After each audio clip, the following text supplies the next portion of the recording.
Welcome back Ninya! Inanunsyo ni Ninya Corpus na lilipat siya sa radyo sa Istrenta at mag-host ng weekday radio show with Migs Bustos simula Lunes. Inaasahang kukunin na nagsiserbisyong Ninya Corpus ang time slot na inukupa ng Share Ko Lang.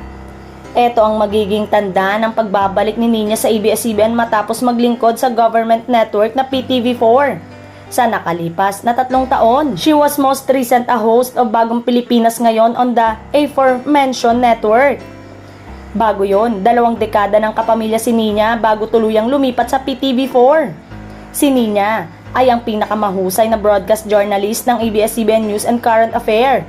Siya ay isang reporter para sa mga newscast na TV Patrol at Bandila, the ABS-CBN News Channel, Studio 23. Nag-host din siya ng pang-araw-araw na programa sa hapon, ang Good Vibes sa punong barko ng AM station ng network, ang DCMM. She also used to co-host with OG Diaz on Magandang Umaga Bayan. She formerly anchored with Erwin Tulfo on air with Ninya Corpus on Radyo Pilipinas with Erwin Tulfo.